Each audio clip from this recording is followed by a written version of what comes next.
time to reconsider, my dear Miss Taylor. Come back home with us. James will not mind turning the carriage round, and nobody you know would take it amiss. Papa, Mr. Weston would take it very much amiss. Dear Mr. Woodhouse, you are very kind. I shall miss Hartfield, but I am very happy to become Mr. Weston's wife. Truly, I am. But it's all very disturbing, Emma. 6 good hens and now Miss Taylor. It's sad business. Good morning. Good morning.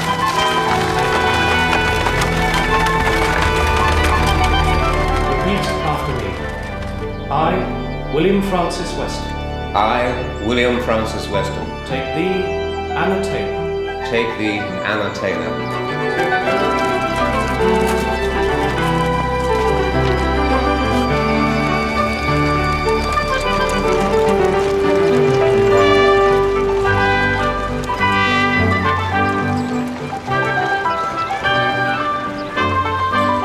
Poor Miss Taylor.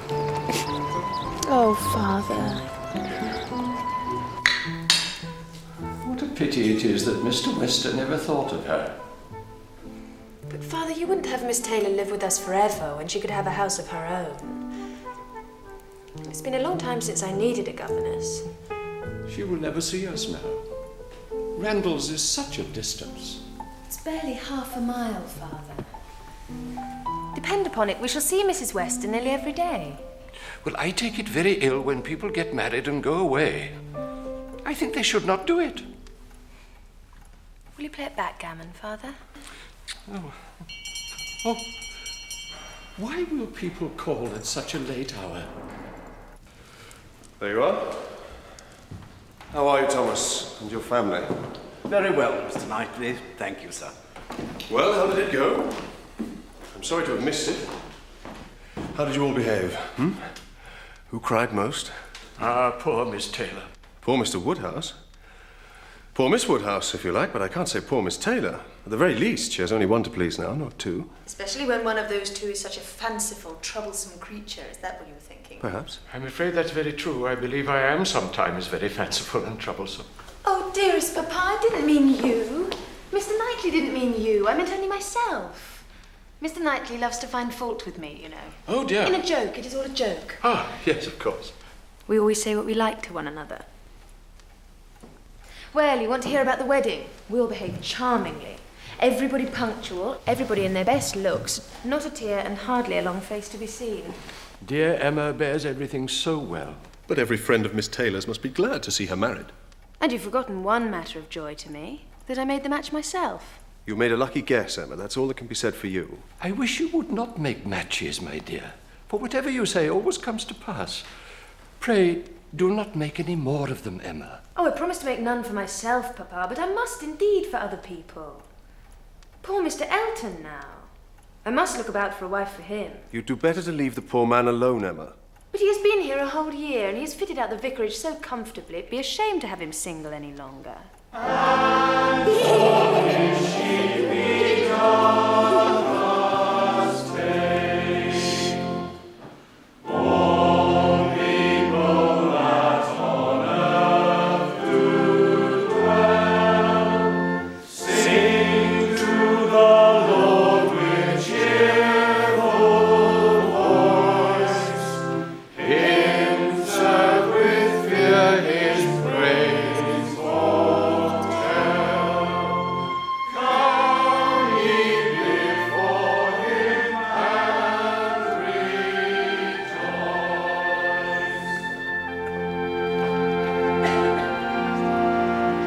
Harriet Smith. She's somebody's natural daughter, you know. She seems a very sweet, genteel girl. Indeed she is. She has just now returned to the school as parlour boarder. She spent the summer at her friend's house in the country.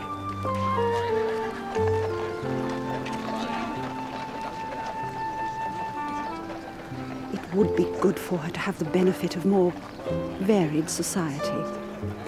Would you like to send her on Tuesday to my father's whist party? Oh, Miss Woodhouse, that is very kind. I should be glad to know her better.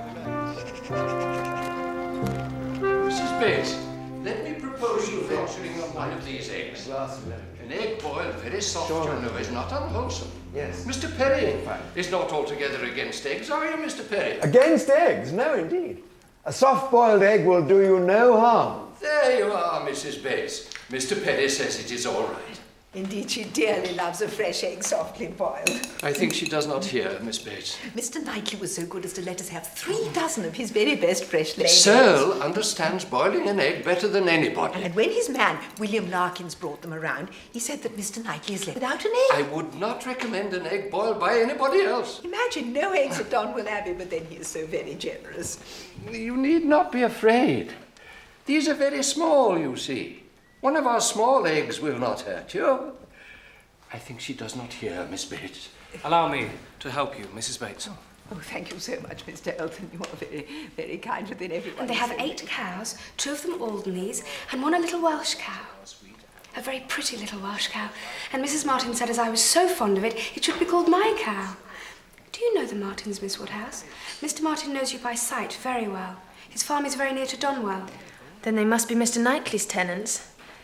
I may have seen Mr. Martin 50 times without having any idea of his name. A young farmer's not at all the sort of person to raise my curiosity. No, I suppose not. But they have 2 parlours, 2 very good parlours. Indeed.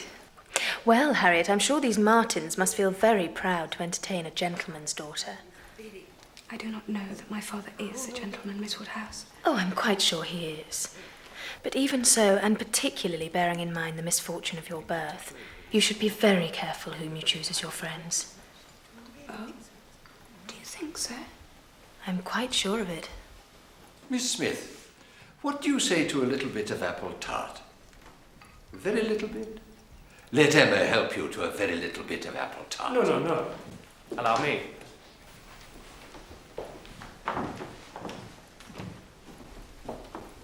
Thank you, Mr. Elton.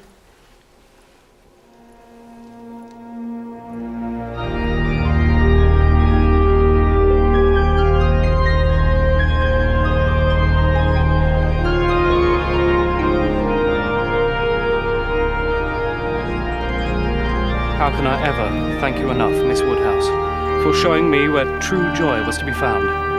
Mrs. Elton and I are eternally indebted to you. And to think that I should turn out to be the daughter of a baronet. Why not? Stranger things have happened. I do so wonder that you should not be married. So charming as you are. I must find other people charming. One person at least. I have very little intention of ever marrying at all. Dear me! Why should I? I lack neither fortune nor consequence. If I were to fall in love, that would be different. But then I have never been in love. It is not my way or my nature. Then to be an old maid at last, like Miss Bates. If I thought I should ever be like Miss Bates, I would marry tomorrow. Oh, Miss Woodhouse, there is Mr. Martin. Oh, really? I never thought to meet you walking here, Miss Smith. Oh, dear. Perhaps I should... Excuse me. No, please. I shall wait for you, Harriet.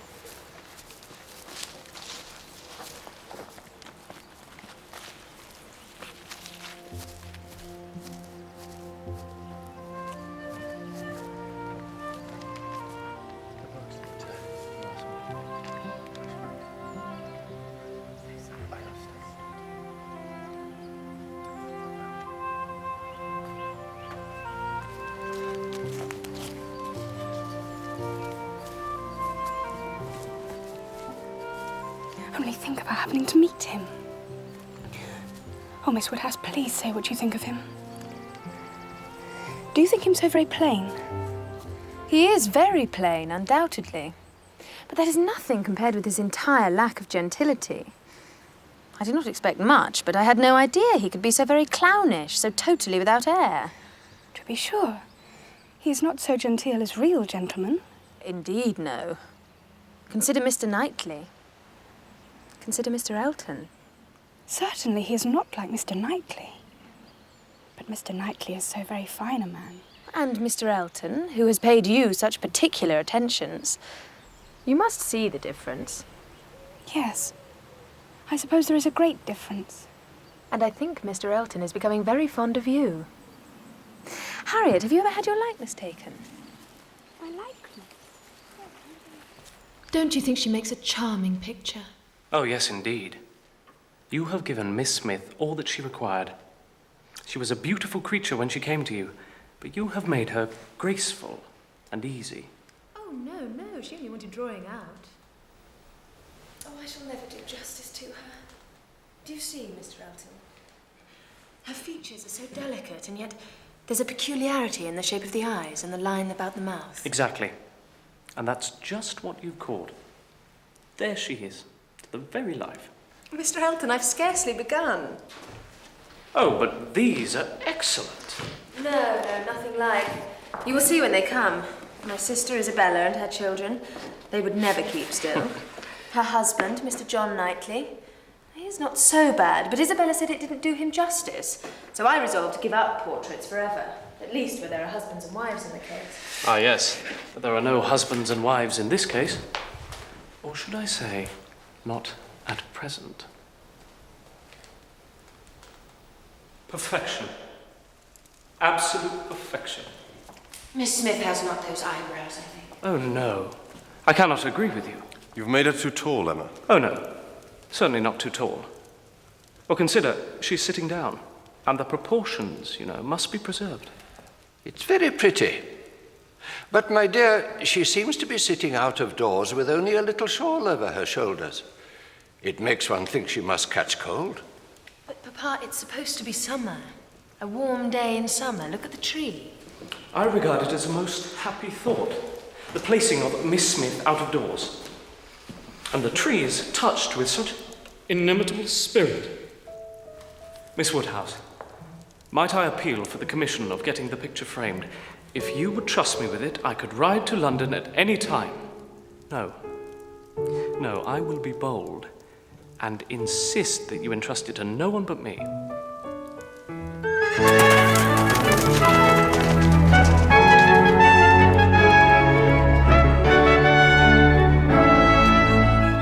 Oh, Miss Woodhouse, you will never guess.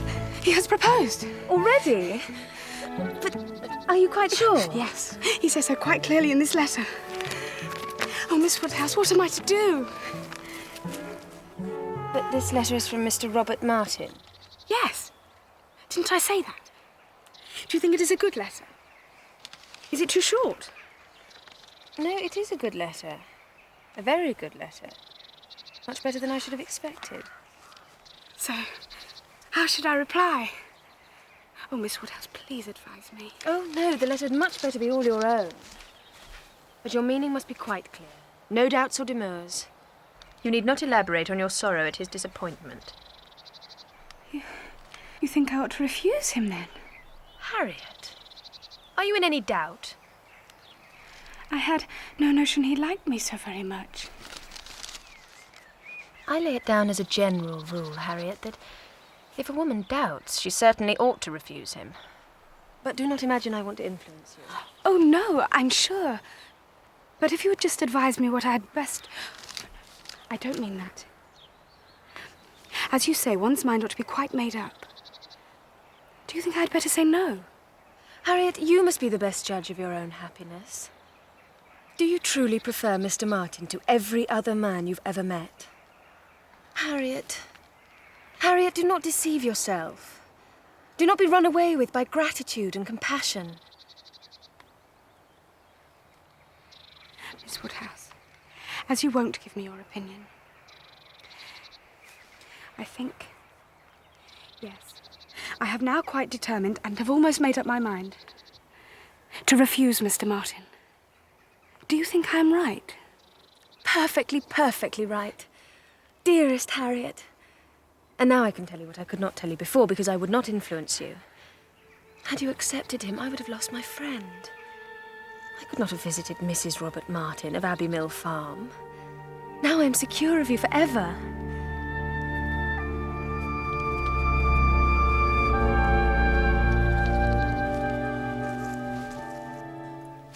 She refused him? Yes. Harriet Smith refused Robert Martin? Yes. Then she's a greater simpleton than I thought. What is the foolish girl about? Oh, to be sure. A man always imagines a woman to be ready for anyone who asks her. Nonsense. A man does not imagine any such thing. I hope you're mistaken. I saw her answer. Nothing could be clearer. You saw her answer? You wrote her answer? Emma, this is your doing. You persuaded her to refuse him. And if I did, I should not feel that I'd done wrong. Mr. Martin is a very respectable young man, I am sure, but he is not Harriet's equal. No, he's not. He's her superior in both sense and situation. Harriet Smith is the natural daughter of nobody knows whom. A girl with no connections, a parlour boarder at a common school. She's been taught nothing that is useful. She's pretty, she is good-tempered, and that is all. My only scruple in recommending the match to Robin... You recommended it? Yes, I did. My only scruple was on his account. I felt he could do much better, both as to fortune and as to securing a useful helpmate, but I could not reason so to a man so much in love. And depend upon it, he had encouragement from her. She may have been inclined towards him at one time, but the case is altered now. She knows now what a gentleman is, and no one but a gentleman has any chance with Harriet. Oh, that is nonsense! That is arrant nonsense! You're not thinking of Elton, are you? If you are, depend upon it, Elton won't do. He may talk sentimentally, but he will act rationally. He knows the value of a good income. Harriet Smith has no chance there. I have no intention of marrying Harriet to anybody. You have done your friend no favours, Emma. You have spoilt her best chance of happiness. It was badly done, and I am sorry for it.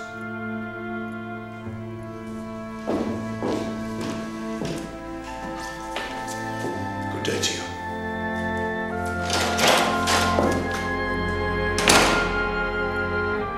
You are wrong, Mr. Knightley, and you will see you are wrong, and then you will be sorry.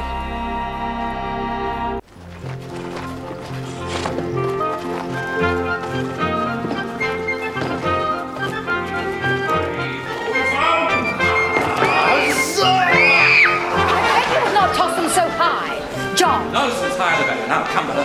Run for your uncle as fast as you can. Fee-fi-fo-fum! Oh, Papa is distressed. Well, well, that'll do. No more. Take him away, Betty. Off with him, Jane. No more. Say good night to your grandpapa, sir.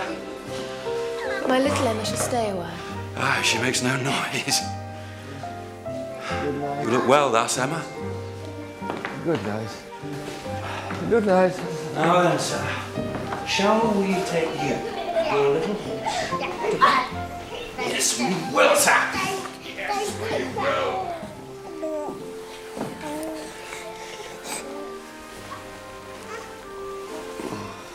Night, night, sir. I remember holding you thus once upon a time. You and I must not be enemies. No. You may do wrong, and I may be angry with you, but you and I shall never be enemies. You forget that I have not been proved wrong. But I do hope that Mr. Martin is not very disappointed. A man could not be more so. Then indeed I am very sorry. No, Isabella, there is no avoiding it. Mr. and Mrs. Weston have invited me, and we must go.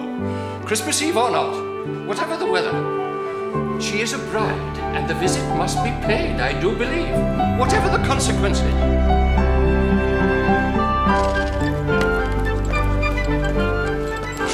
Aye, Mr. Weston must have a very good opinion of himself. Asking people to leave their own fireside in the depths of winter just for the sake of coming to see him.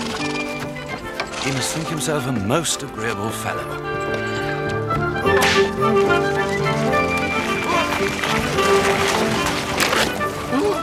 Go slowly, James. Go carefully. And here we are, setting forward to spend 5 dull hours in another man's house, going in dismal weather to return probably in worse, actually snowing at this moment and more to come. 4 horses and 4 servants taken out for nothing but to convey 4 idle, shivering creatures into colder rooms and worse company than they might have had at home. But you must know we are sure of excellent fires and everything in the greatest comfort. Here's the parson. He looks keen enough.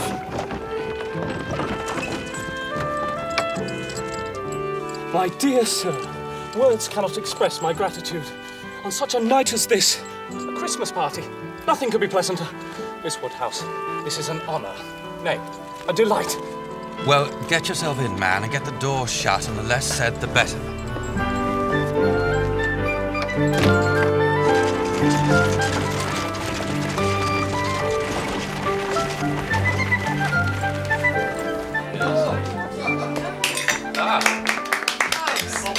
A very happy gathering indeed.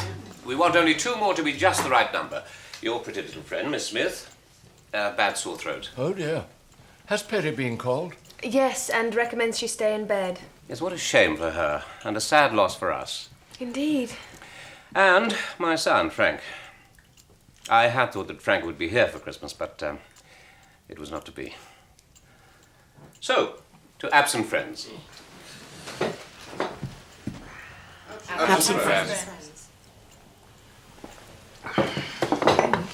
I'm beginning to fear I shall never meet the famous Mr. Frank Churchill. No, you're wrong. For he has promised to be with us in 2 weeks' time. Frank is the son of my first marriage, Mr. Elton. His poor mother died when he was but 2 years old, and her family undertook his care and education, and in gratitude he took their name. A good deal of money in it, I dare say. What age is the young man now? He is 23, and though I say it myself, as fine a young man as anyone could wish to see. My only complaint is that Mrs. Churchill likes to keep him at her beck and call in Yorkshire, so that he's not able to be here as often as he would wish. Indeed, for I have never yet set eyes on him. He should have come before this. To speak bluntly, Mum, it is his plain duty to his father and to you. Well, I forgive him. It is a delicate business.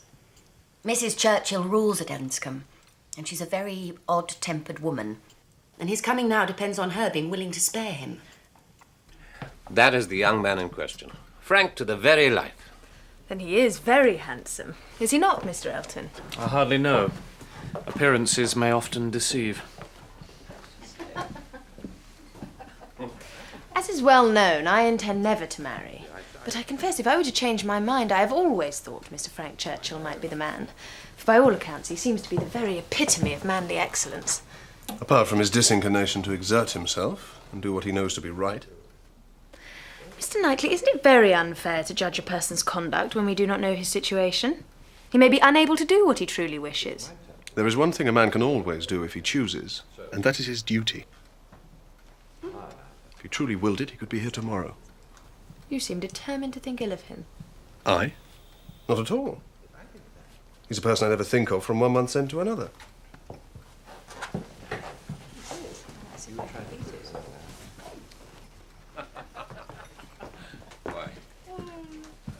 How well she looks tonight. As to her beauty, she always looks well, but as to her character... Come, Mr. Knightley. With all her faults, you know she is an excellent creature. Perhaps she is. But do you think she has nothing to learn? I should like to see her in love and in some doubt of a return. Would you? Really? It would do her good. Well, the snow is lying 3 inches deep. Still coming down hard. A spirited beginning for your winter engagements, Mr. Woodhouse. Oh, Isabella. Emma, what can we do? I'm sure it's not so very bad, Papa. I admired your determination in setting out, sir, and I dare say we shall get home alive. We are 2 carriages. If one is blown over, there will be the other at hand.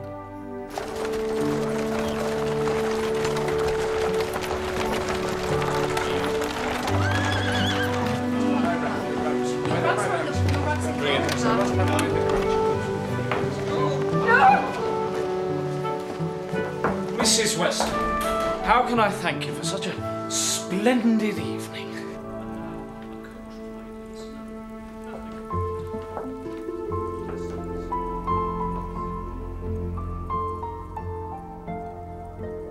Miss Woodhouse, we meet at last.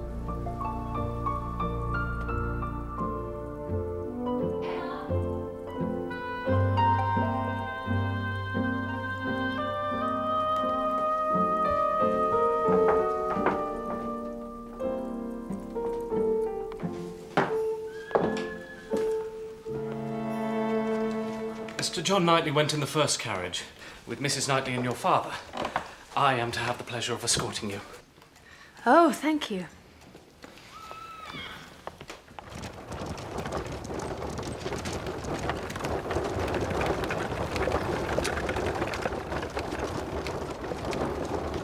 It seems a pity that our party had to... Mr. Elton! Forgive me.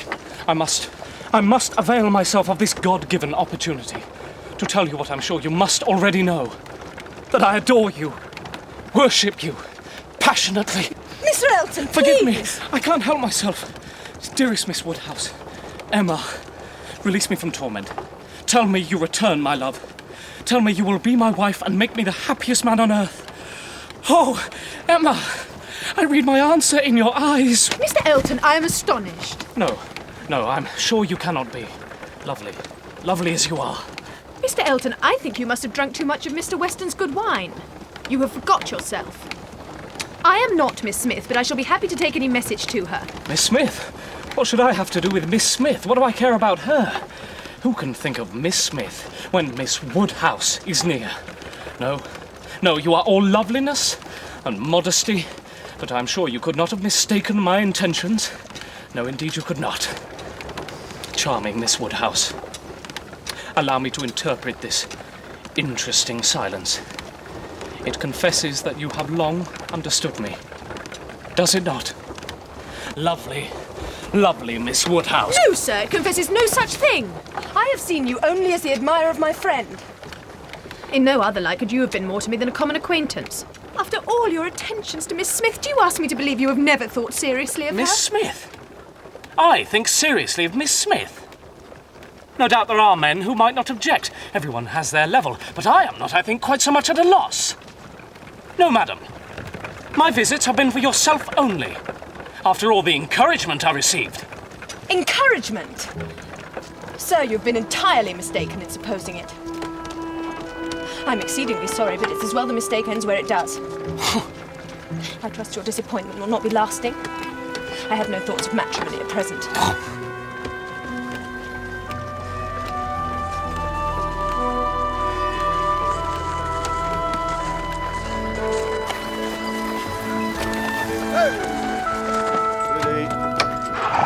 Good night, Mr. Elton.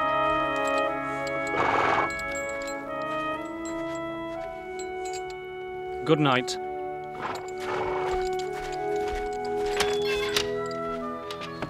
Oh, Harriet. Harriet.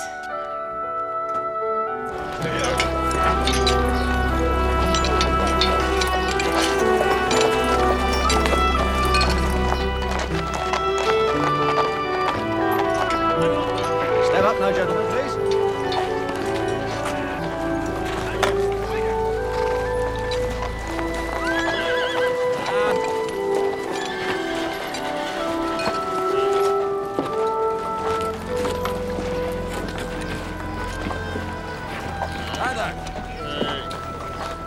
It was all my fault. Oh, Harriet, can you ever forgive me? There is nothing to forgive. Dear Miss Woodhouse, I have nothing to complain of. I could never have deserved such a man as Mr. Elton. No, indeed, for now I believe he does not deserve you. I'm heartily ashamed of myself, and I am determined to mend my ways. Oh, Miss Woodhouse, I am sure no one would ever blame you. Well, if you forgive me, then I'm not entirely cast down. I was on my way to Ford's. Would you like to walk there with me? Yes. Miss Woodhouse! Oh, Lord, Miss Bates. Forgive me, I could not help but see you. Jane is here. Yes, she arrived this morning. Mother and I would take it so kindly if you would step up, Miss Woodhouse. Miss Smith, too, if you would, Miss Smith. Well, that is very kind, but... Thank you, Miss Bates, but we cannot stay long. Jane will be beside herself with joy. I doubt it. Mrs. Goddard told me that Miss Fairfax is to stay in Highbury with her aunt till summer. What is she like, Miss Woodhouse? Jane Fairfax is a penniless orphan who has been brought up in some style by Colonel Campbell as a companion to his daughter. But now the daughter's married, and so Jane must find employment. Everyone speaks highly of her. I wish her well, but I'm sick of the very name of her. Oh, Miss Woodhouse. Yes, it was such a surprise because we thought Colonel Campbell would need the carriage himself. And, you know, he would never send dear Jane post. But as it turned out, they all went off to Ireland 2 days early. Indeed. Are the whole family gone, Miss Fairfax? Yes, they are. Ballycraig, you know, a very beautiful place, I fancy. Miss Campbell is married to Mr. Dixon now, and so, of course, I should call her Mrs. Dixon, but I always forget. We should call Miss Campbell Mrs. Dixon now, Mother, should we not? She's only a very little deaf, you know. She always hears what Jane says, but then Jane always speaks so distinct. Yes, Mr. Dixon always thought so very highly of Jane, but in the end, you know, I believe they are very happy and both very fond of Jane. We thought you would accompany them to Ireland. Jane has heard so much about the beauty of the place, from Mr. Dixon, I mean, and because Jane used very often to be walking out with them, he is a most amiable, charming young man, I believe. Jane was quite longing to go to Ireland from his account of things. But you did not go with them after all? I thought it better I should not. I shall have to earn my bread sooner or later, and so resolved that the sooner I made up my mind, the less pain I should inflict or endure. Mr. and Mrs. Dixon must have been very disappointed.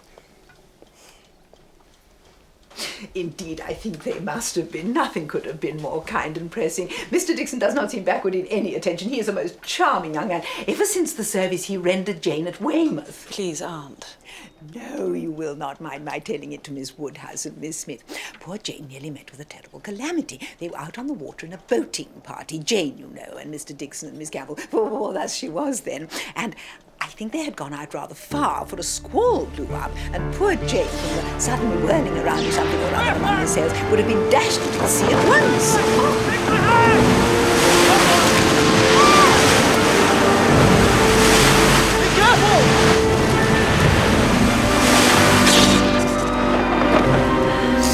Ever since we had the history of that day, I have been so fond of Mr. Dixon. Oh, what a shocking tale. But one with a happy ending.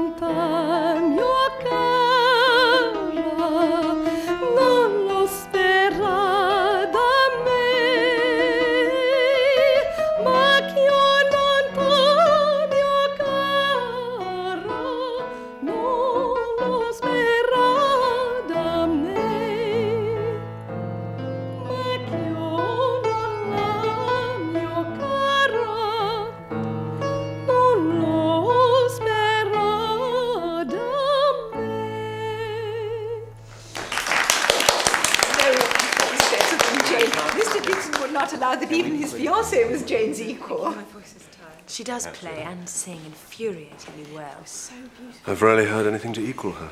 Certainly not from me. As you say. But you will not take the pains to aspire to true excellence. Thank you very much. She would make a good companion for you. I'm sure you're right, but I cannot warm to her. I don't know why. I wish I could, but I can't. I must be very proud of you. Perhaps because you see in her the truly accomplished young lady you would like to be thought yourself? You will make me quite ashamed of myself. Did you enjoy the music, Mrs. Bates? She's only a very little deaf, you know. Beautifully song. played. Did not you think so, Miss Woodhouse? Oh, yes. Well done. Mrs. Weston tells me Mr. Frank Churchill was at Weymouth.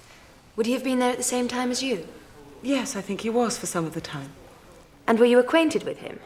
Did you have any conversation? We were a little acquainted, yes. I have to tell you, he is a young gentleman in whom I have the keenest interest. You know, he is Mr. Weston's son, and we expect a visit from him very soon. We've never seen him in Highbury. Tell me, what is he really like? Is he handsome? I believe he's reckoned to be a very fine young man.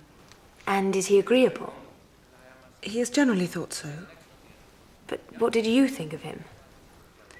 When one is in company all the time at such a place as Weymouth, it is difficult to form a just impression. I think everybody found his manners pleasing. I see. I shall have to be content with that.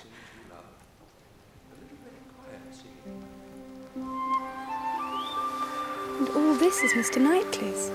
Of course.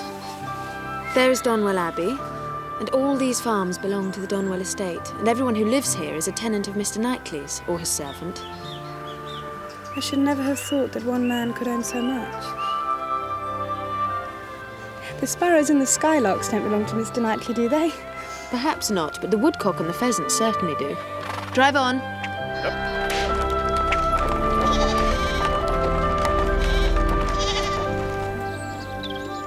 Don't you think it is pretty and well kept, Miss Woodhouse? Very well kept. Dear. Now the time has come, I feel so very strange. Not quite easy about seeing the Martins after. But I must be sensible. Yes, you must, Harriet. Tell your friends you are only able to stay 15 minutes. There will be no danger in that. Yes. Yes. Drive on, James, to the end of the lane and turn the carriage.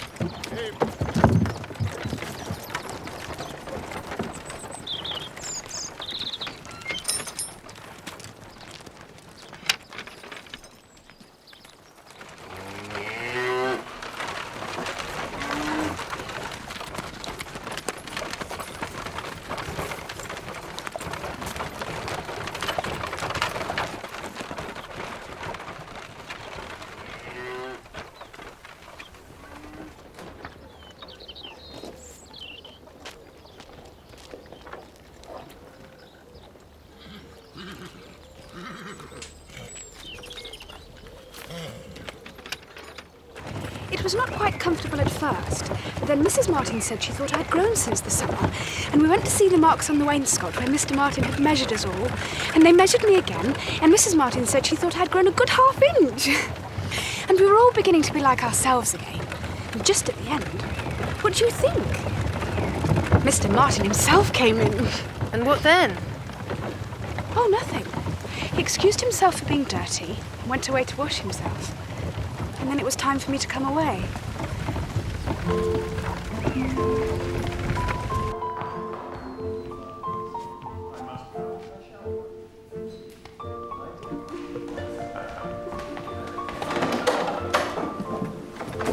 Ah, Miss Woodhouse. Emma, allow me to present to you my son, Mr. Frank Churchill. Miss Woodhouse.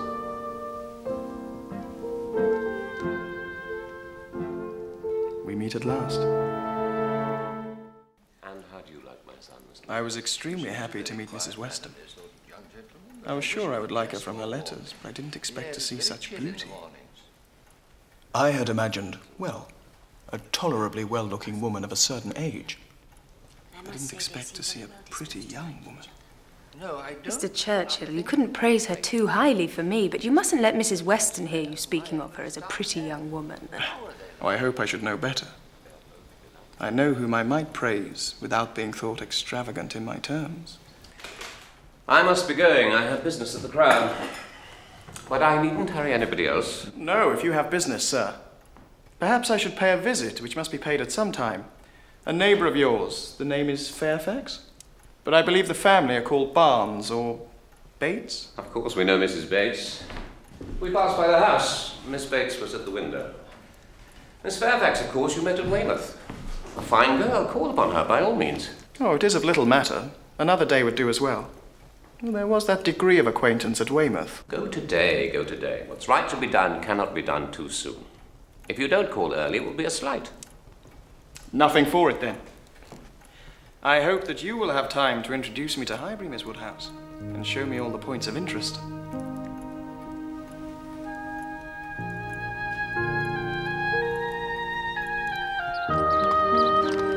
This is the Crown Inn. That looks a fine room on the first floor. One could hold a very good ball there, I should say. I believe it was a ballroom many years ago. Then we must revive it. Restore its former glory. Are you fond of dancing? Oh, very fond indeed. But there are too few young people in the village now to hold a dance. Surely not. I'm sure we shall find enough, even if we have to send out as far as Leatherhead. No, a ball there shall be, and you and I shall dance at it. And there's the Bates house. You see, I'm getting to be quite at home in Highbury already. Did you pay your visit yesterday? Yes. Oh, yes, I was just going to mention it. I thought it would never end. 10 minutes would have sufficed, but there was no getting away. The talking aunt, you know. I was there 3/4 of an hour. And how did you think Miss Fairfax looked? Oh. Very ill. If ladies can be allowed to look ill. A most deplorable want of complexion. No, I won't allow that. Miss Fairfax has her own style of beauty. Perhaps it's not to your taste. Yes, perhaps that's it. Yes. I believe you're right. Did you see her often at Weymouth? Were you often in the same society? Ah, this must be Ford's. That everybody attends every day of their lives. Let's go in. Then I can prove myself a true citizen of Highbury. I must buy something at Ford's. I dare say they sell gloves. Oh, yes. Lay out half a guinea in Ford's and you'll be adored by all Highbury.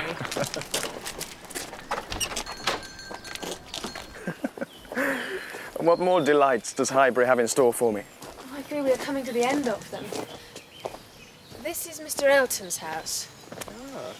It's rather small, of course, but quite suitable for him. Mr. Elton is the vicar and considered by some to be a very fine young man. Oh, I know a good deal of Mr. Elton, though I've never met him. Really? I know he is at present in Bath, just recently engaged and shortly to be married to a Miss Augusta Hawkins of Bristol with a fortune of £10,000. Then you know more than I do. Oh, I had it from Miss Bates. Everybody's full of it. Agog to see Mr. Elton's bride. So, this is where they will live. I think they'll be very snug and happy. It's a perfectly good house to share with the woman you truly love. A man would be a blockhead who wanted more. You can say this, you who have been used to Enscombe with every degree of luxury. Well, I care nothing for Enscombe. What is the good of wealth and luxury where there is no true happiness?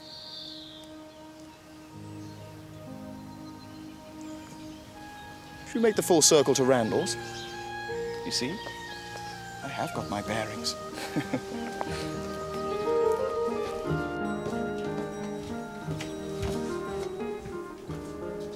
Thank you, Jane. This is a handsome instrument. Do you play, Miss Woodhouse? Of course. But not very well. Not nearly as well as Jane Fairfax. Have you heard her play? Yes, once or twice at Weymouth. She appeared to me to play well, but I know nothing of the matter myself. Though one of the party always preferred Miss Fairfax's playing to that of his fiancée. So, Mr. Dixon is musical, is he? Yes. Mr. and Mrs. Dixon were the persons. I thought it a very strong proof of Miss Fairfax's excellence. Proof indeed. But wasn't Miss Fairfax embarrassed at this preference of Mr. Dixon's? And did he perhaps prefer her in other ways, too? I really cannot say. No. Who can tell what Jane Fairfax is feeling? She is so very reserved. I could never attach myself to anyone so completely reserved. No. There is safety in reserve, but no attraction. One cannot love a reserved person. Father, I believe I must go to London tomorrow. To London? Whatever for? To get his hair cut? I fear he has, Mr. Knackby. 16 miles there and 16 miles back. I told him he was a coxcomb, but he would not be dissuaded. Foppery and nonsense. All young people will have their little whims, Mr. Knightley. Yes, I see. Just the sort of trifling, silly fellow I took him for. I hope he will not get it cut too short. I'm very much afraid he will catch cold from it. You will excuse me now, Mr. Woodhouse. I have some business to attend to, which I postponed to be here. Doubtless I shall meet this young man at your party for him, Mrs. Weston. I bid you all good day.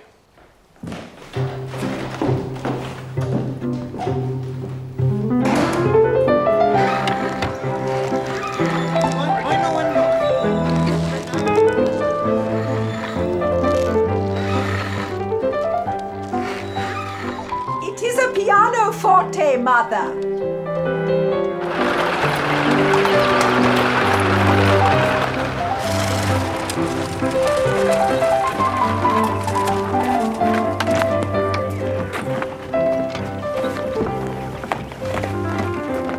As you should do. Using your carriage for once, like a gentleman, instead of walking everywhere. Lucky we should arrive at the same moment, then. Well, you wouldn't have noticed that I'm more of a gentleman than usual this evening. Yes, I'm sure I should. Sensical girl.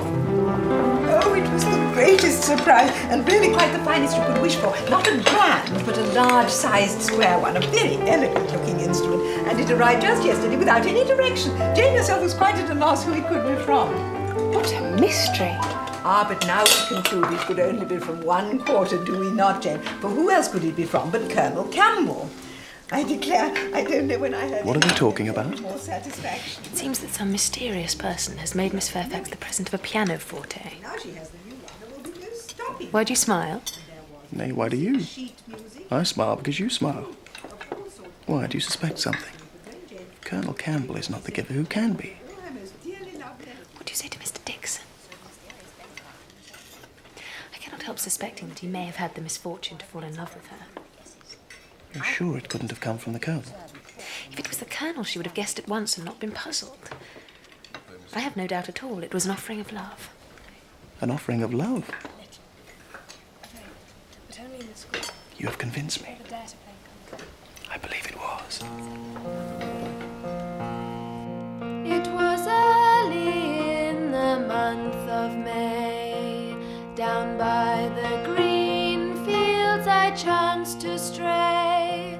I heard a young maiden sigh and say that the man she loved had strayed away.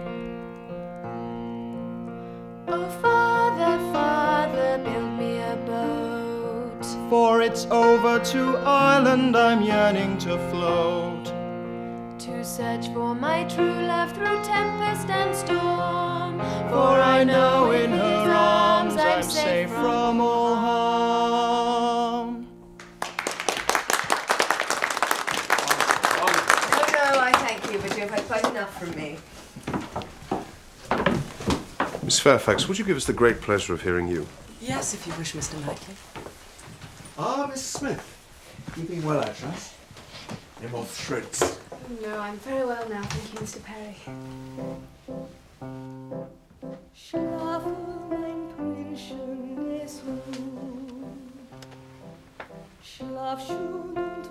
I shall have been here a week tomorrow, half my time. I never knew days fly so fast. Perhaps you now regret spending one of them in having your hair cut. No, that is no subject of regret.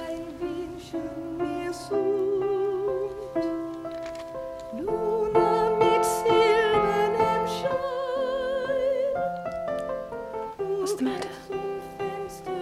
Oh, I was struck by...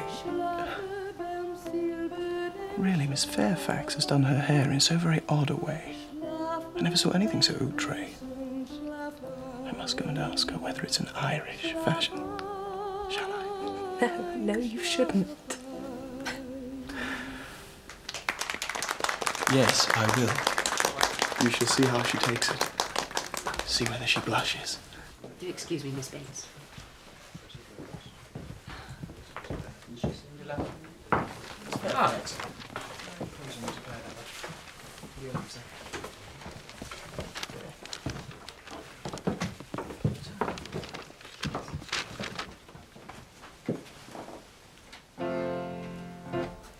I have been making discoveries, Emma. Did you know that Miss Bates and Miss Fairfax came here in Mr. Knightley's own carriage? And are to go home again the same way? Well, is that not a very marked attention from Mr. Knightley, who never uses his carriage for himself? Yes, it is, but it is just the sort of kindness I would expect from him. He's not a gallant man, but he's a very humane one. When on my charmer's breast repose. And I would love you all the day. What do you say to Mr. Knightley and Miss Fairfax? No. Cut my little nephew Henry out of inheriting Donwell? Never. Besides, he does not care about Jane Fairfax. Yes, that would be delightful. In the way of love, I'm sure he does not. He is a great admirer of her talents. What if he should have sent for this pianoforte? One tiny one, I insist. I absolutely insist. My dear sir, I must intervene. If Miss Fairfax says she is tired, then we should have the courtesy to believe her. Would you have her sing herself hoarse? Come, Miss Fairfax, you have earned a rest. Thank you.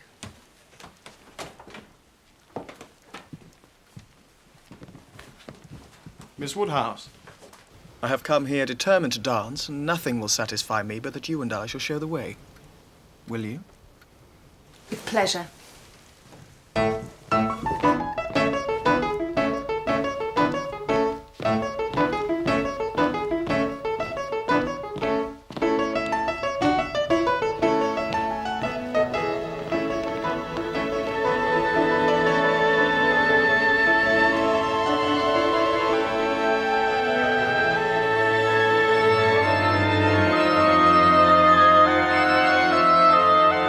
What about little Henry?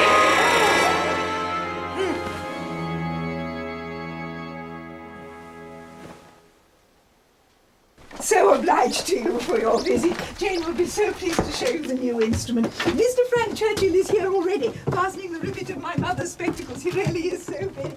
Pray take care, Miss Woodhouse. Remember the step at the turning. Remember the step, Miss Smith, the step at the turning.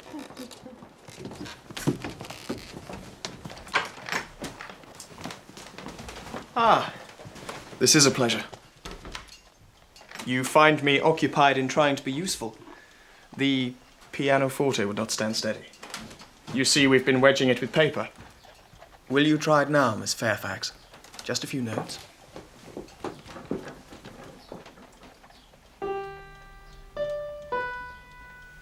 Ah, yes.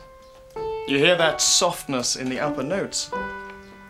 Just what those in Mr. Dixon's party particularly prized. I think it is such a fine instrument and suits Jane's style of playing very well. Mr. Dixon, I believe, valued that tone particularly. It isn't fair. Don't distress her. Oh, what felicity to hear that tune again.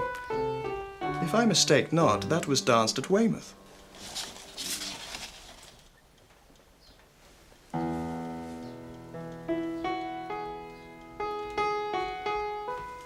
Now, here's something new. A set of Irish melodies. Well, that was thoughtful of whoever sent the instrument. That betokens true affection, I believe. Oh, but I'm forgetting. Our ball is arranged for next Saturday at the Crown. My father is all enthusiasm. I have received permission from Enscombe to extend my stay, so I shall hope to see you all there. And Miss Woodhouse. I hope it is not too soon to secure you for the first 2 dances of the evening.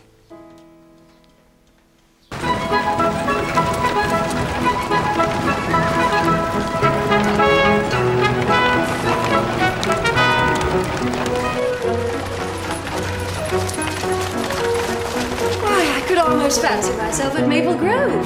My brother-in-law, Mr. Suckling's seat, you know.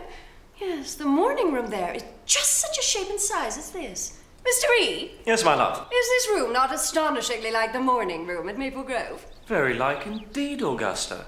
No one observes things as you do. I am extremely partial to Maple Grove. My brother and sister will be enchanted with this place. People with extensive grounds are always pleased with anything in the same style. When you've seen more of the country, you may think you've overrated Hartfield.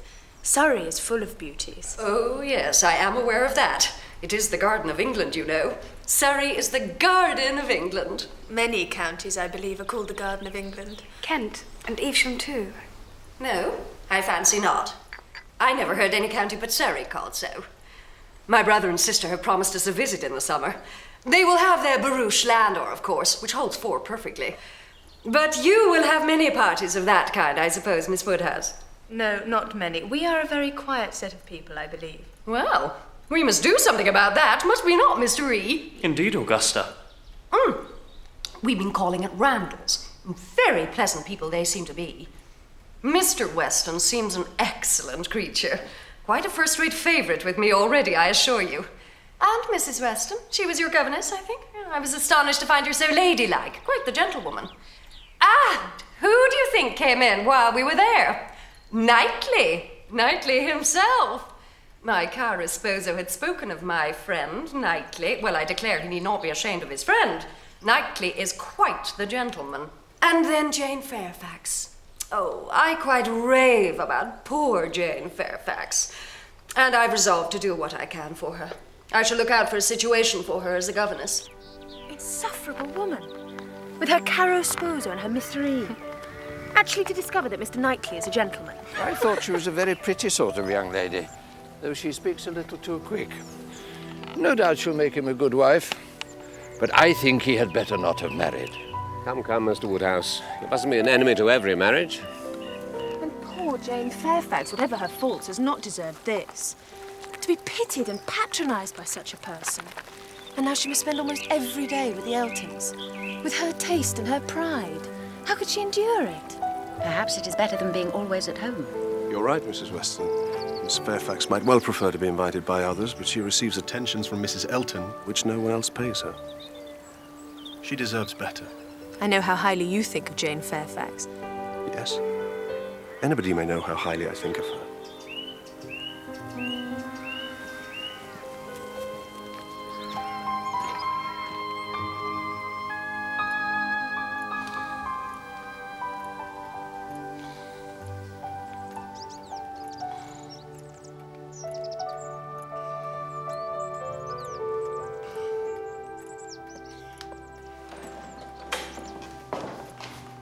Mr. Churchill, ma'am.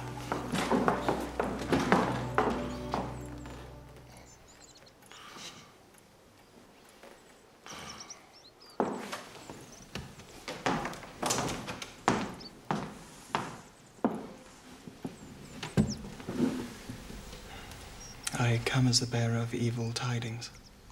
Or for me they are. Mrs. Churchill is ill. I must leave immediately for Enscombe. I'm very sorry to hear it. I hope it is not very severe. Who can tell? It would seem she's far too unwell to do without me. I dare say I shall arrive at Enscombe and find her quite recovered. You see how it is. I cannot refuse to go. No, of course you cannot. Of all horrid things, leave-taking is the worst. But you will come again. This will not be your only visit to Highbury. Oh, I suppose our poor Paul must be quite given up. For the present. But if and when I get away, we shall have it. Don't forget your engagement.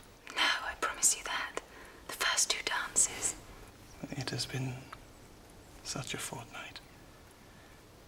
Every day more precious than the day before. Every day making me less fit to bear any other place. And you must be off this very morning. Yes, my father is to join me here. We will walk back together, and I must be off immediately. Not 5 minutes to spare, even for Miss Fairfax and Miss Bates. Oh, yes, I have called there. Passing the door, I thought it the right thing to do. In short, perhaps, Miss Woodhouse, I think you can hardly be quite without suspicion.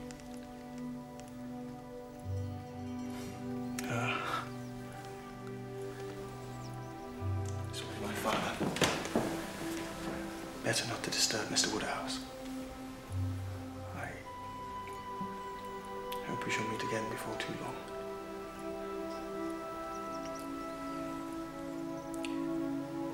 Goodbye.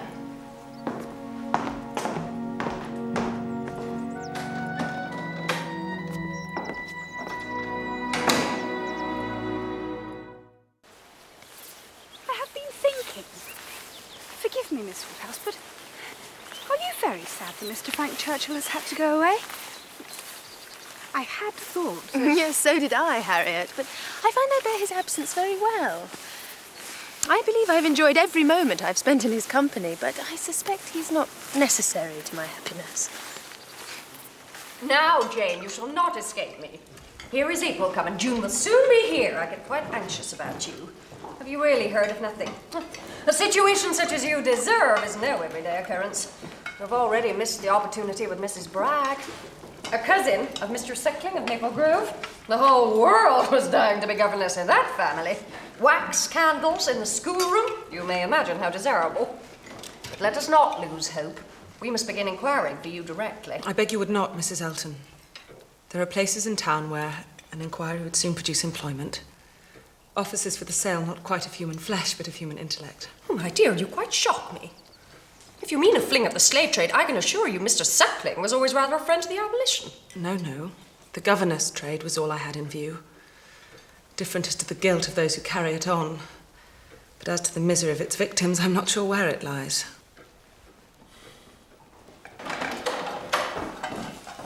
Mr. Weston. Mr. Weston, have you dined? Do come and sit down. No, don't disturb yourselves. Yes, I have dined. I am just returned from London, and I came straight round here. My dear, Frank is coming again. Next week. The whole family.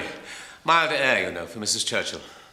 They have taken a house at Richmond. He'll be able to ride over every day. Well, Emma, this is good news for you. We shall have your ball at the Crown after all.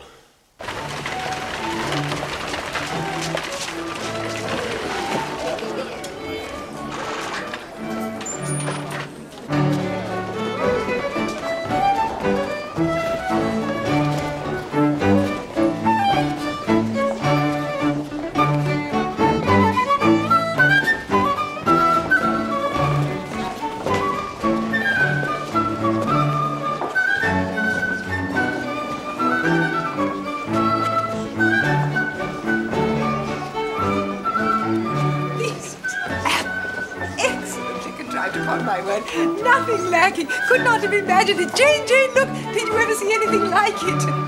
Mr. Knightley, it was so very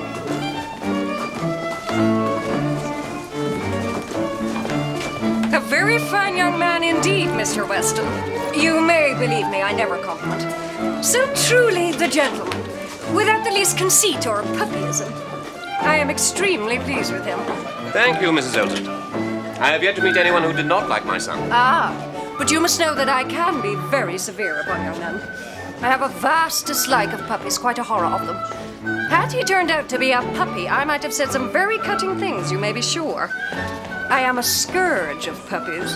Am I not, Mr. E? Indeed you are, Augusta. Woe betide any puppy who ventures into your society.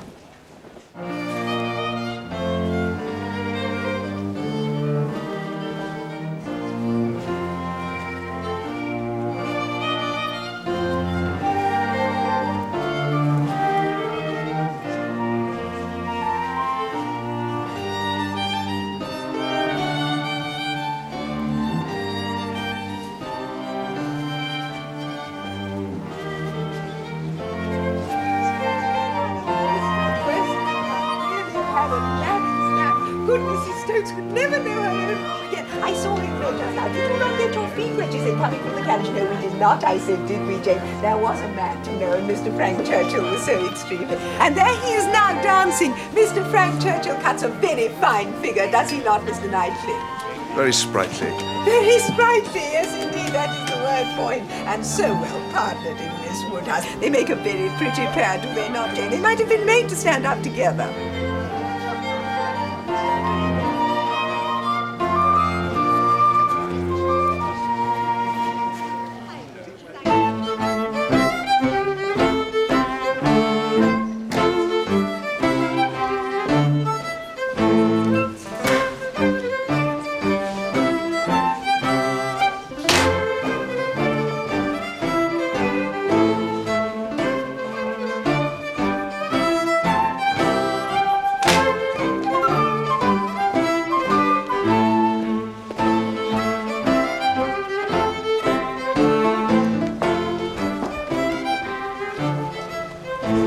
Dance, Mr. Elton? Most readily, Mrs. Weston, if you will dance with me.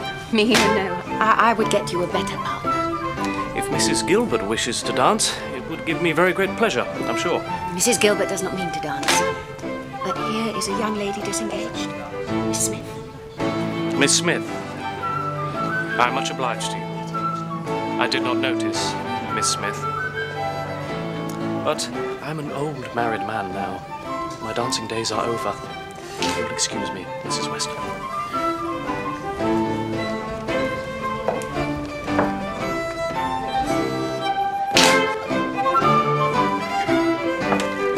Ah, Mr. Knightley. Excuse me, sir.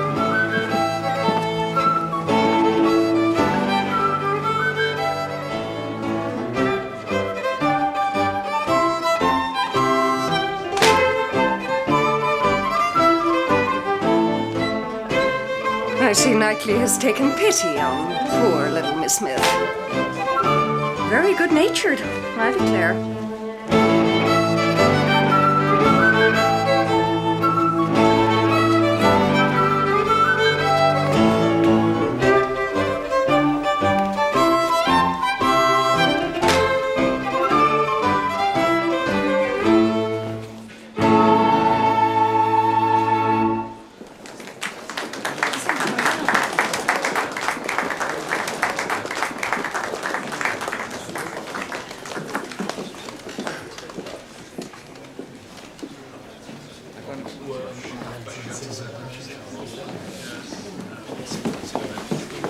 That was well done. I think they aimed at wounding more than Harriet. Why are they your enemies, Emma? Perhaps I can guess in Mr. Elton's case. Confess, you did want him to marry Harriet. Yes, I did, and they cannot forgive me. I admit now I was completely mistaken in Mr. Elton. There is a littleness about him which you discovered and I did not. Well, in my turn, I'll admit I underestimated Harriet Smith. She has some first-rate qualities which Mrs. Elton is totally without. An unpretending, single-minded, artless girl. Infinitely to be preferred by any man of sense and taste to such a woman as Mrs. Elton. Come, Miss Woodhouse. Miss Otway, Miss Smith, what are you all doing? Come, Emma, set your companions the example. I'm ready. Who will you dance with? With you, if you will ask me. Will you? Indeed I will. I have seen how well you dance now, and we're not so much brother and sister as to make it improper. Brother and sister? No, indeed.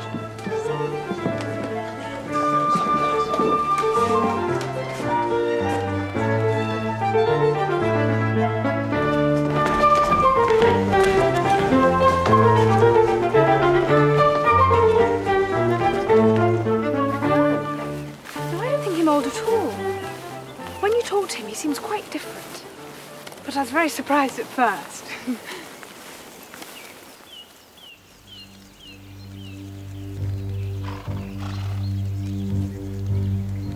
Go on then.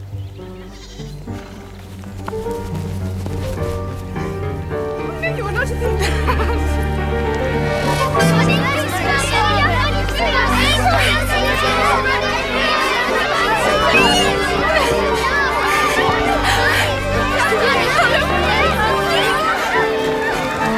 What the devil did you here?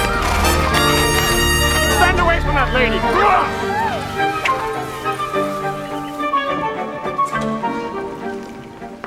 The most extraordinary good fortune I happened to come at that moment. I was just on my way to return a pair of scissors to Miss Bates. God knows what might have happened if I hadn't.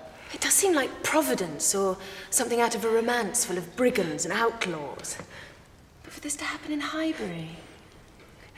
How can I ever thank you enough, Mr. Churchill? I'm happy to have been of service, Miss Smith.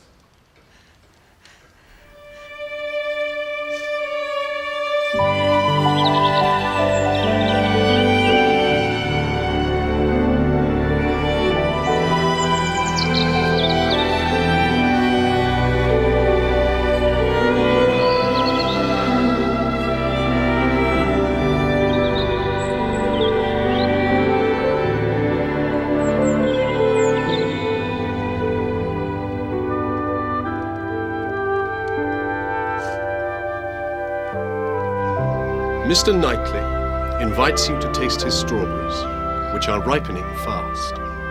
Quite delightful, Knightley. Everything simple and natural, just as I like it. No form or parade. We should be just like gypsies. Well, not in every respect, I trust. Oh, I wish we had come on a donkey. Miss Bates and I, with my caro sposo walking by. Nothing could be more natural than that, I suppose. Some might consider it so, madam. But Knightley, you should have left it all to me. The invitations, everything. I should have been glad to be Lady Patroness. It would have been no trouble to me. Perhaps not. But there is only one woman I could ever allow to invite what guests she pleased to Donwell. Mrs. Weston, I suppose. No, Mrs. Knightley. And until she is in being, I will manage such matters myself.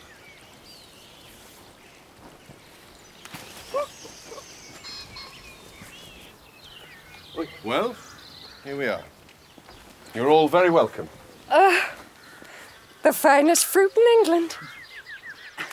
I believe they're everybody's favourite, always wholesome. How delightful to gather for oneself. The only way of really enjoying them, don't you think? With one's basket over one's arm. So simple and natural. I fancy myself as a sort of shepherdess, you know. Oh, are you fond of sheep then, Mrs. Elton? I thought Mr. Churchill was to be with us today. He hoped to ride over from Richmond. He should have been here by now. I must confess I am a little anxious. I have fears of his horse. More likely Mrs. Churchill has produced some new symptom to keep him with her. Oh, look. Poor Jane Fairfax.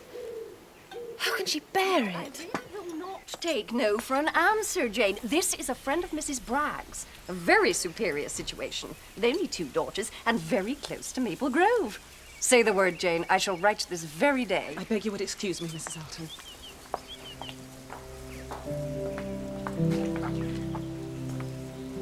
Miss Fairfax, are you quite well? Is there anything I can do? This heat really is most oppressive. Will you walk into the house with me? Miss Woodhouse, I think I must go home. I am quite well, but I think I must make sure my grandmother lacks nothing. Will you be so kind as to say that when I am missed? Yes, but let me order our carriage for you. It can be here in 5 minutes. No, please. The greatest kindness you can do me is to let me have my own way and only say I am gone when it is necessary. Will you do that?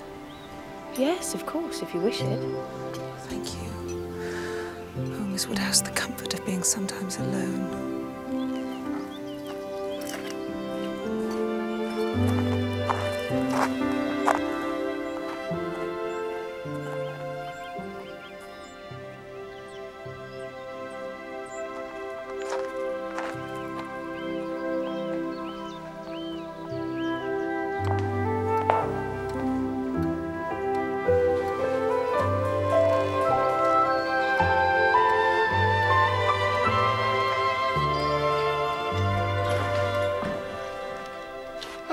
There you are, my dear. I hope you're being careful as to the draughts. You see, I am well here with a small fire, but this can be a very draughty house.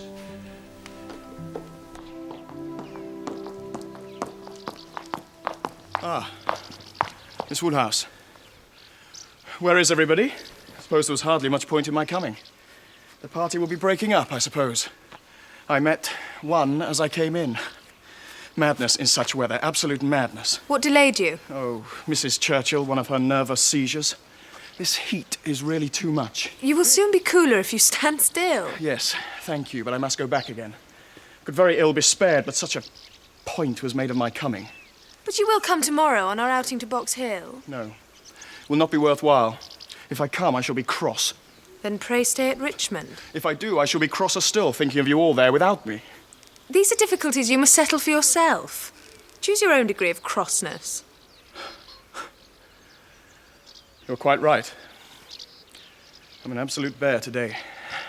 I will leave you. If I come to Box Hill, I promise to be in good temper. Good day.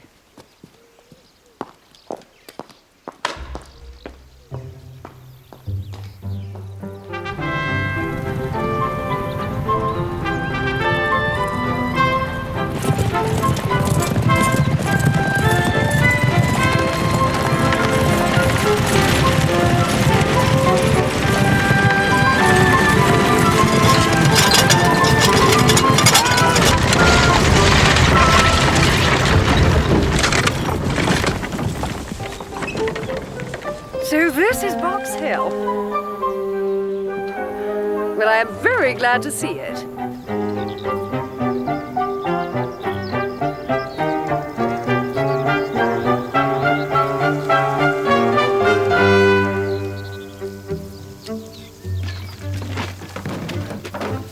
You say at once how much I'm obliged to you for telling me to come today. Miss Woodhouse found me very cross and fatigued yesterday and almost determined to go away forever. Forever? Well, for a while. At least as far as Switzerland. But thanks to her, you see, here I am. I'm very glad she did persuade you. Thank you, Miss Smith. We passed Dr. Perry on our way here on horseback. What happened to Perry's plan to set up a carriage, Father? I heard of no such plan. Yes, you wrote of it in a letter. No, not I. I never heard of it. Lord, how strange. And I suppose... Then I suppose I must have dreamt it. Come, Miss Woodhouse. Come, Miss Smith. Best foot forward. Yes, as I was saying, we came in a party. Catherine Fitzwilloughby was at our party, I remember that. And Saturday we had, and then I do not know what happened. Catherine Fitzwilloughby was called away by his colonel, and so he had to leave us. And then it came on to rain. And Are you going to play anagrams? I'm never any good at them. But Miss Fairfax is to be a governess, I understand, so she can teach us all. What do you think this could be, Miss Fairfax?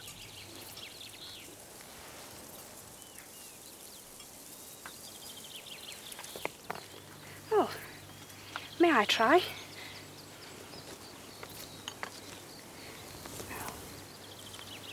B. U. L. No, I can't do it at all. May I? Oh, please.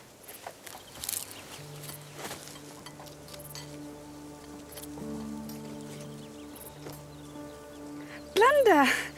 Oh, why could I not see it? Here's one for you, Miss Woodhouse.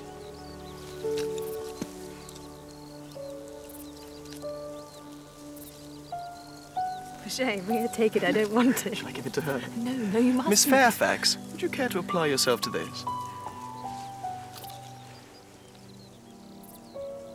I didn't know proper names were allowed. Come, what do you all do there? Are you not hungry?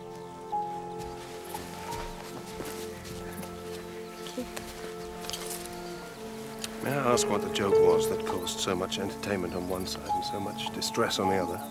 Nothing. It was a silly private joke, that's all. Was it? Emma, are you sure you understand the degree of acquaintance between those two? Between Frank Churchill and Jane Fairfax? Could you really think that? But there is nothing between them, no attachment at all. That is, I presume there is none on her side, but I know there is nothing on his.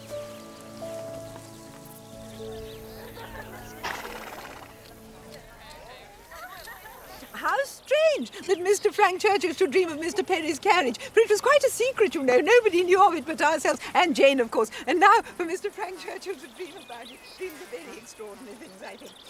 You are in much better spirits today. That is because I'm under your command. Can't you command yourself? I don't believe I can. I believe I'm completely under your influence. Since when? Since I saw you first in March. I think you should lower your voice. No one else is speaking. I'm not saying anything to be ashamed of. I saw you first in March.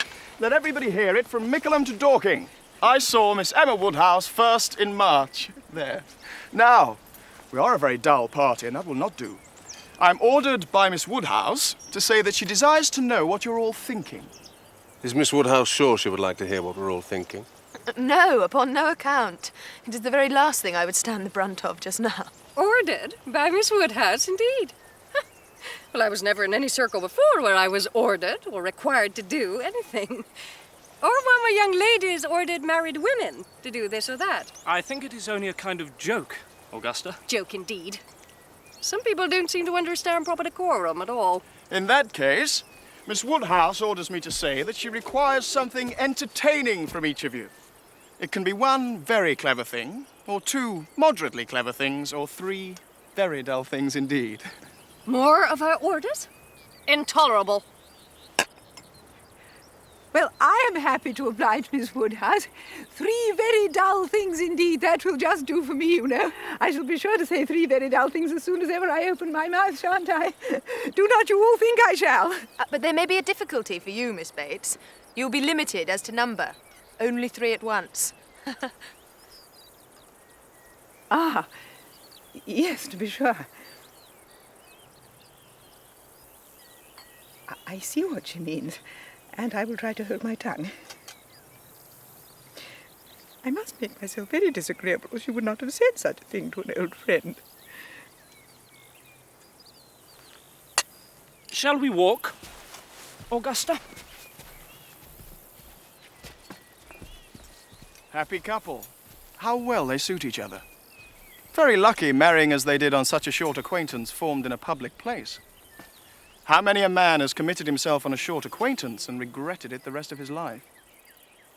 These things do occur, undoubtedly. But only the weakest character will allow such an unfortunate acquaintance to be in oppression forever.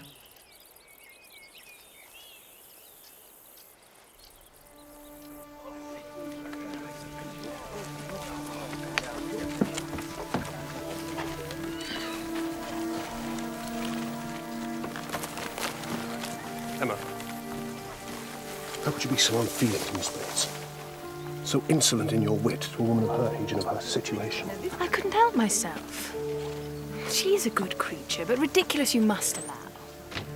I dare say she didn't understand me. I assure you she did. She felt your full meaning.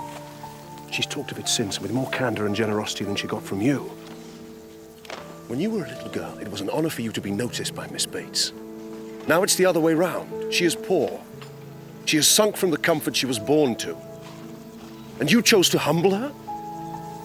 To laugh at her openly in company? Her situation should secure your compassion, not your ridicule.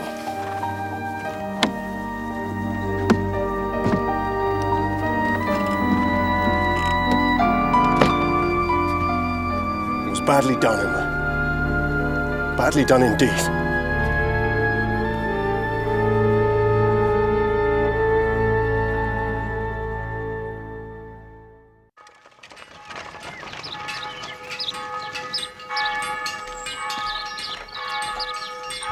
It is so very good of you. Always so good. Jane is not well. She has a fearful headache. It came upon her at Box Hill and it has got worse since. She asks me to make her apologies to you. She cannot leave her bed. But even so, she has determined to accept the post with Mrs. Smallridge. She would write today, and so we are to lose her. But it is very good of you to come, Miss Woodhouse. So very good. You are always very good.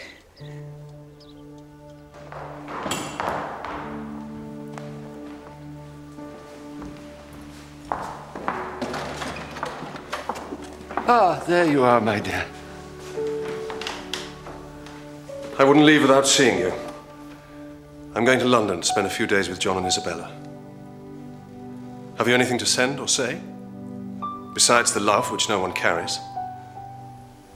No, nothing. Isn't this rather a sudden scheme? Yes. Or rather, I have been thinking of it for some little time. Dear Emma has been to call on Mrs. and Miss Bates, Mr. Knightley. She's always so attentive to them.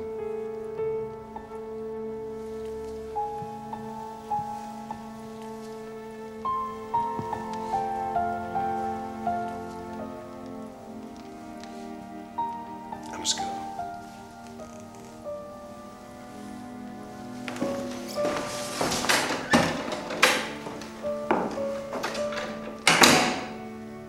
I do not like it, Emma, when people go away. I know they must do sometimes, but I do not like it. Nor I.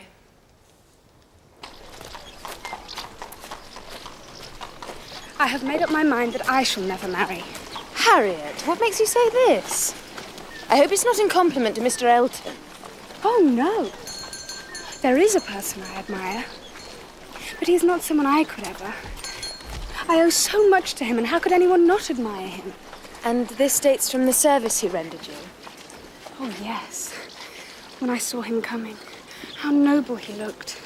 What a change. From perfect misery to perfect happiness.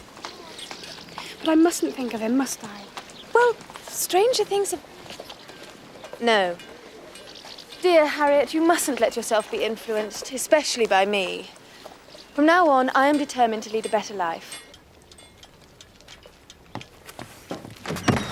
Oh, Miss Woodhouse, what can I say? We have such kind neighbours. But Jane has told me to say that she still feels quite unequal to receiving anybody. Oh, Miss Woodhouse, her spirits are quite overcome. She has not left her room for 3 days.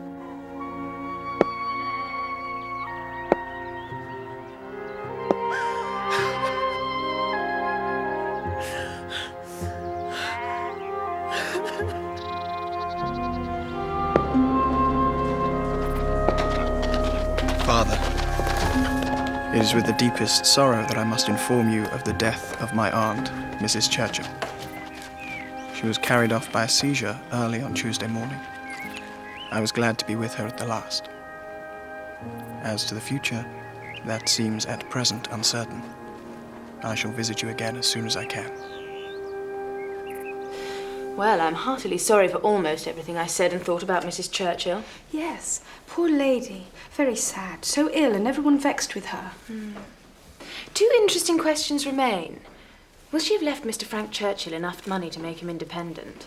And given that, who will he marry now he is free to make his own choice? I gather that the stepfather is a very easygoing man and quite unlike his wife. Yes. Who will he marry now he has his choice? Harriet, I have reformed. My lips are sealed. Woodhouse? Ah, Miss Woodhouse. Can you come to Randall's at any time this morning? Mrs. Weston wants to see you. Can you come? Yes, of course. This moment, if you please. But what is the matter? Is she ill? No. It's something else. Don't be impatient. It will all come out soon enough. Mrs. Weston will break it to you better than I can. Good God, what? Something has happened to Isabella, to the children. No, indeed. It's nothing to do with anyone by the name of Knightley. It is to do with... Come, walk with me. Mrs. Weston will not be easy until she has seen you. What is it, my dear friend? Tell me at once. It will do you good to speak of your distress, whatever it is. I will tell you, Emma. Frank was here this morning. He came to speak to his father on a subject. To announce an attachment. Emma, Frank is engaged to Jane Fairfax. He has been secretly engaged to her since October last when they met at Weymouth. It was he who sent the piano. Emma, he was engaged to Jane Fairfax before he ever came here. What is the matter? I have no doubt at all. It was an offering of love. An offering of love? You have convinced me. I believe it was. It seems the engagement had to be secret. He had to deceive us all because he feared his aunt's disapproval. Or feared she would disinherit him. It has hurt me, Emma, very much. It has hurt his father, too. Some part of his conduct we cannot excuse. Let me relieve you on that score at least. There was a time, I confess, when I liked him. When I liked him very much. And how it came to cease, I do not know, but you may believe me, I am safe. But his behavior to her, and to us all. What hypocrisy, what deceit! Here we have been the whole winter and spring, fancying ourselves on an equal footing of truth and honour, and all this time he is... Oh, Lord, how shall I break it to Harriet? Harriet? Me? Why should you think it would affect me? You don't think I care for Mr. Frank Churchill? But Harriet, didn't you say so yourself? Considering the service he rendered you, it was extremely natural. No. Oh, you have misunderstood me. I meant a much more precious circumstance. I meant Mr. Knightley, when he asked me to dance. Oh, good God. Oh, Harriet, if I had known you had meant Mr. Knightley, I should never in a million years have encouraged you. Why should you not? You said that more wonderful things had happened, and why should it not be so? And you believe he returns your affection? Yes, I must say that I do. Has he said anything directly? No, but he has talked to me in a very particular way. He seemed to be asking whether my affections were engaged. You are sure he was not thinking of Mr. Martin? Mr. Martin? No, indeed. I hope I know better now than to care for Mr. Martin. I would never have thought of Mr. Knightley, you know, if you had not encouraged me. Oh, God, that I'd never met her!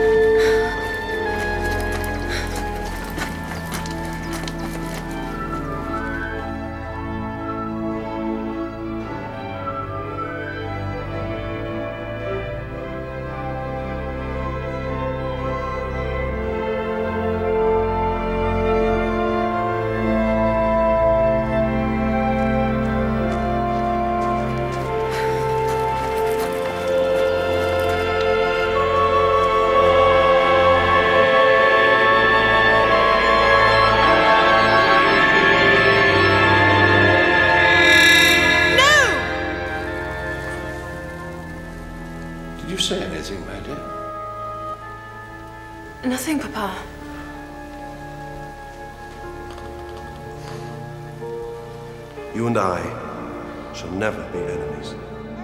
Never be enemies. Never be enemies.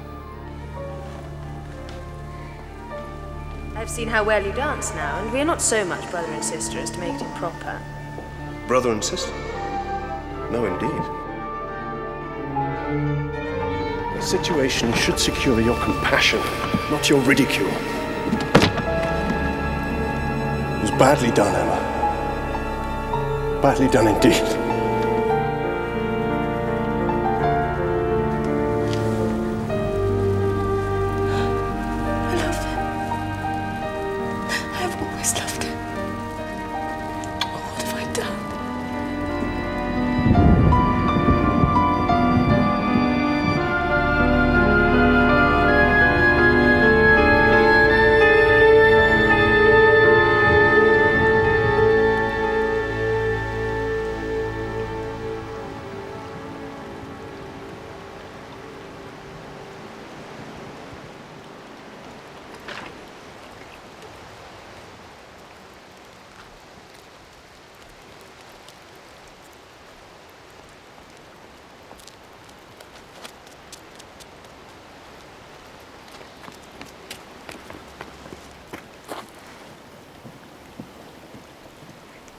I did not expect to see you so soon. I rode back this morning. You must have had a wet ride. Yes. I have some news for you. Miss Fairfax and Frank Churchill. I've heard it. I had a letter from Mr. Weston and came back directly. You were probably less surprised than anyone. You had your suspicions. I wish I had attended to them. But I seem to have been doomed to blindness. My dearest Emma, time will heal the wound. I cannot tell you what I feel. Abominable scoundrel. He will soon be gone. They will soon be in Yorkshire. I feel sorry for her. She deserves a better fate. You are very kind, but you are mistaken. I have never really been attached to Mr. Churchill. I'm sorry if I gave that impression, as I am sure I did. I have very little to say for my own conduct. My vanity was flattered and I allowed his attentions. He never wished to make me fall in love with him. It was a blind to conceal his real situation. He has imposed on me, but he has not injured me.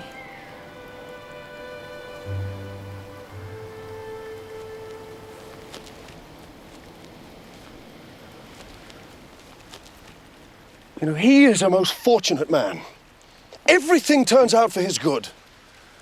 He meets a young woman at a watering place, gains her affections, she consents to an engagement. He treats her abominably, she bears it like a saint. His aunt is in the way, his aunt dies. He has used everybody ill, and they are all delighted to forgive him. He is a most fortunate man indeed. You speak as if you envied him. I do envy him, Emma. In one respect, I envy him very much. You don't wish to know what that is? You are determined, I see, to have no curiosity. Emma, I must tell you what you will not ask, though I may wish it unsaid the next moment. Oh, then don't speak it. Take a little time, don't commit yourself. I stopped you ungraciously just then. Yes, I will hear you. If you wish to tell me you are contemplating something, yes, you may speak to me as a friend. As a friend? Emma, that I fear. No. I have gone too far for concealment. Tell me then, have I no chance of ever succeeding? My dearest Emma, for dearest you will always be. Tell me at once. Say no if it is to be said. I can't make speeches, Emma. If I loved you less, I might be able to talk about it more, but you know what I am. You hear nothing but truth from me. I've blamed you.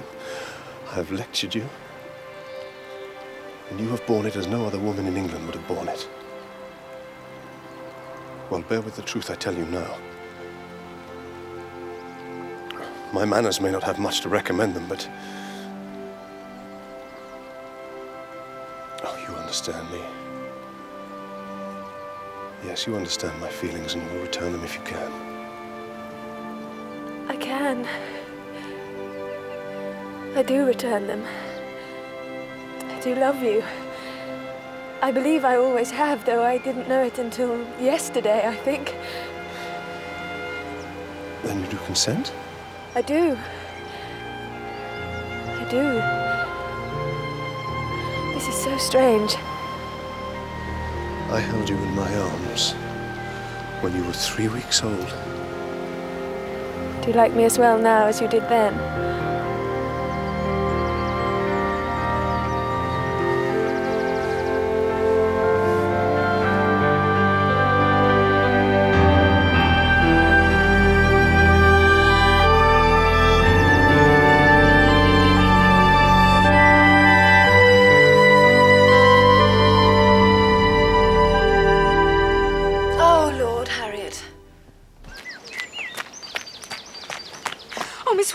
I was just coming to see you. I was just on my way to the school. Oh, Miss Woodhouse, you're going to be so angry with me. No, quite the opposite.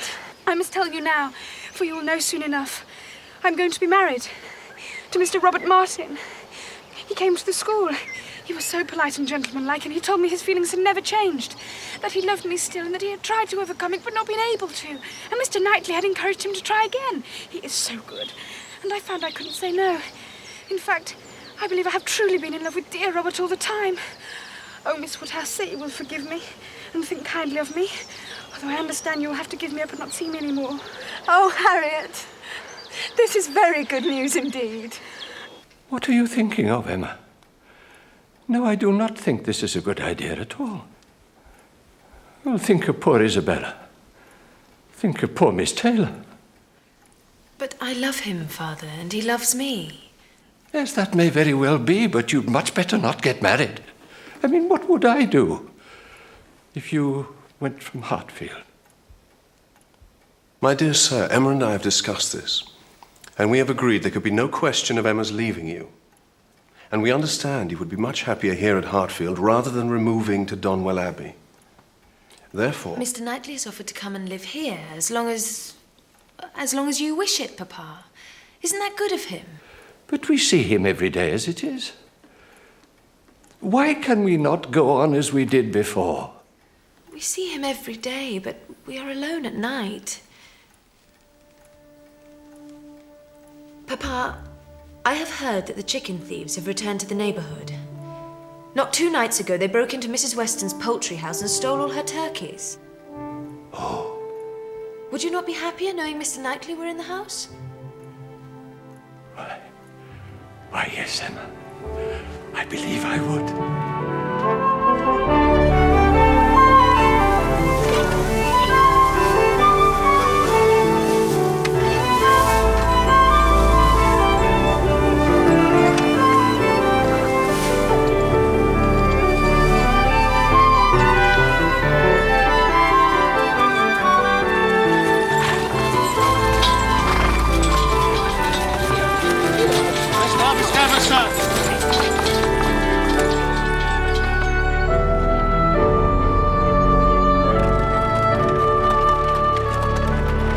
I declare, Knightley invited his tenants. Are we to sit down with hobbledehoys? These great men can be eccentric, Augusta, my love, and I believe harvest suppers are traditional. In my opinion, eccentricity can go too far.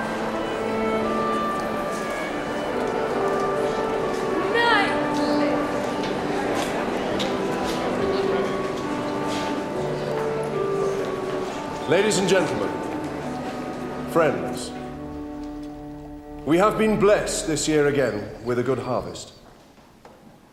I have been blessed in another way too. By next harvest, I shall be living at Hartfield. Though I assure you all, I shall still be farming my estate and looking after you all. There will be stability. There will be continuation,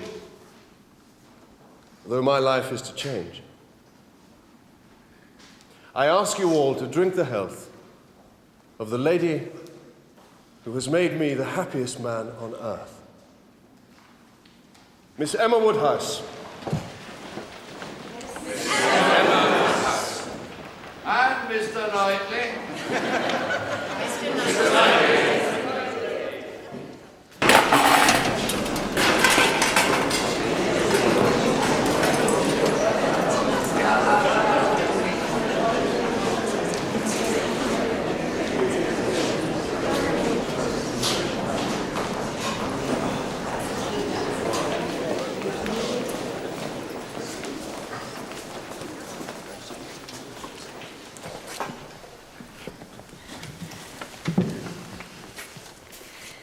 Miss Woodhouse, may I have the honour of presenting Mr. Robert Martin?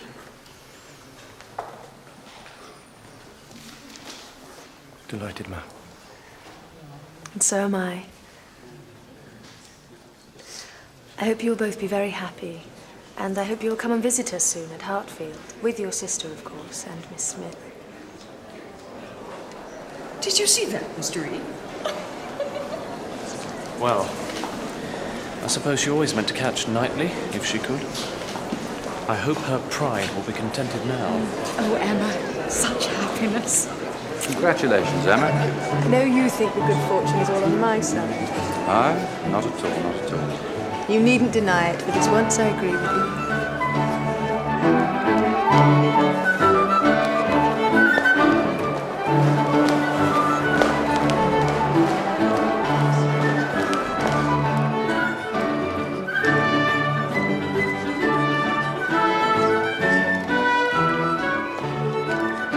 Excuse me. Isn't she lovely? Did you ever see such a skin? Such smoothness? I have always admired her complexion, though I remember a time when you found fault with her for being too pale. What an impudent dog I am. Can you forgive me, Miss Woodhouse? If she can forgive you, so can I suppose. Oh, she does forgive me. She's a complete angel. Look at her. Observe the turn of her throat. I'd be glad to hear my Uncle Churchill means to give her all my aunt's jewels. And they look beautiful against that skin. Very beautiful.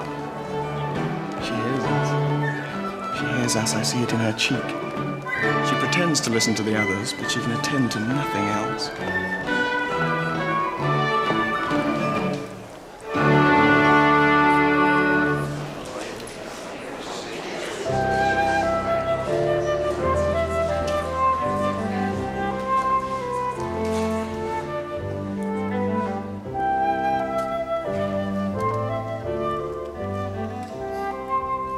Will you dance with me, Emma? You and I are not so much brother and sister as to make it improper. Brother and sister? No, indeed.